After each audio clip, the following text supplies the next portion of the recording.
কারা, সামনে কারা, সবাই বলো জোরে ছুড়ে, হচ্ছে না তো, হচ্ছে না তো, চিল্লাই বলে আমরা কারা, ইনশাআল্লাহ ভারত তারক জিতে যাবে।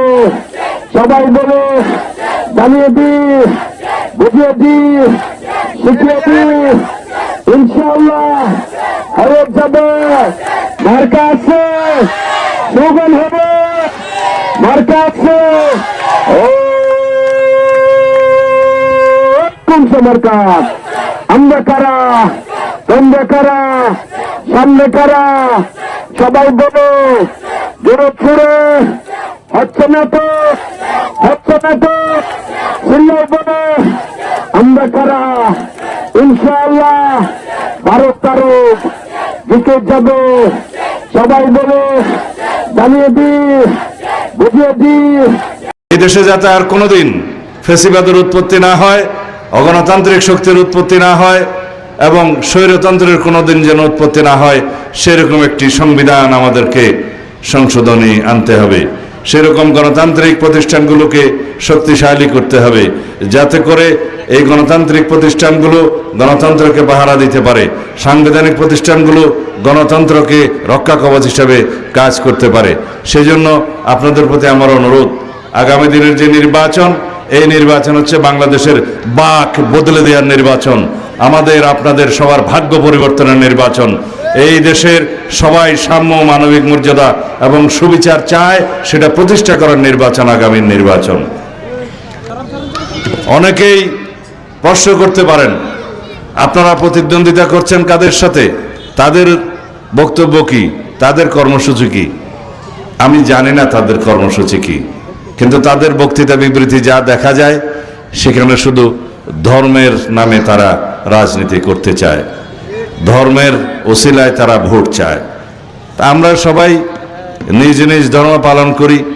এখানেও বোমাবিলছড়িতেও আমরা হিন্দু, বৌদ্ধ, খ্রিস্টান সবাই আছে, মুসলমান আছে। এ দেশের শতকরা 90-92% মানুষ মুসলমান। আমরা যার যার ধর্ম স্বাধীনভাবে পালন করি, যার যার উপাসনালয়ে স্বাধীনভাবে যাই। সুতরাং ধর্ম রাজনীতির একটা অঙ্গ হতে পারে, তবে শুধুমাত্র ধর্মের বাহানায় কেউ কেউ জান্নাতের বরাদ্দ দিচ্ছে, সেই বাহানায় যেন আমরা বিভ্রান্ত না হই।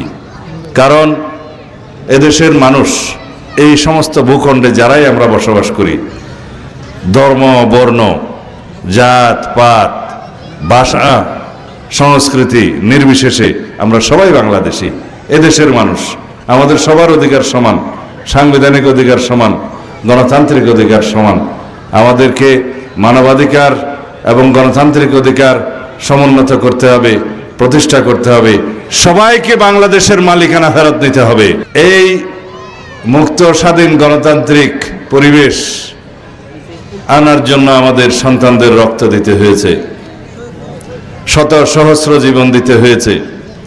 ফ্যাসিবাদ বিরোধী গণতান্ত্রিক আন্দোলনে, ছাত্র গণ অভ্যুত্থানে অসংখ্য অজস্র মানুষ অন্ধ হয়েছে, পঙ্গু হয়েছে, 1400-ও বেশি মানুষ শাহাদাত বরণ করেছে।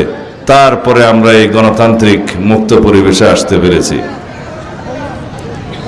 এখন কি দেশে কোনো নৌকা আছে? আওয়ামী লীগ আছে?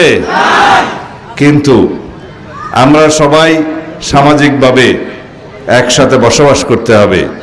সবাইকে দিল্লিতে তো আর যাওয়ার সুযোগ হয় নাই সবার। শেখ হাসিনাও সবাইকে নিয়ে যেতে পারে নাই। যারা আমাদের ভাই বন্ধু আছে, বিভিন্ন সময় বিভিন্ন দল করেছে বা এখনো করছে, এটা তাদের স্বাধীনতা, করতে পারে। কিন্তু আওয়ামী লীগ কোনো রাজনৈতিক দল নয়, এটা একটা গণহত্যাকারী, ফ্যাসিবাদী একটি মাফিয়া শক্তি। কোনো রাজনৈতিক চরিত্র আওয়ামী লীগের ছিল না। কিন্তু আমরা যারা এখনো পর্যন্ত দেখি যে আওয়ামী লীগের প্রতি সহানুভূতিশীল, তাদের প্রতি অনুরোধ, আপনারা বাংলাদেশের পক্ষের শক্তির সাথে থাকেন। কারণ আওয়ামী লীগ কখনো বাংলাদেশের অস্তিত্বে বিশ্বাস করেনি। তারা এই দেশকে ভারতের করদ রাজ্যে পরিণত করতে চেয়েছিল। অবশেষে তারা গণ অভ্যুত্থানে পালিয়ে যেতে বাধ্য হয়েছে, আশ্রয় নিয়েছে তাদের নিজের দেশে, ভারতে, দিল্লিতে।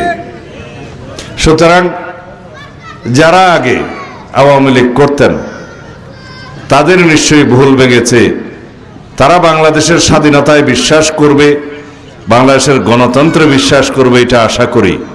তো সুতরাং বাংলাদেশের শক্তির পক্ষে আপনাদের থাকতে হবে।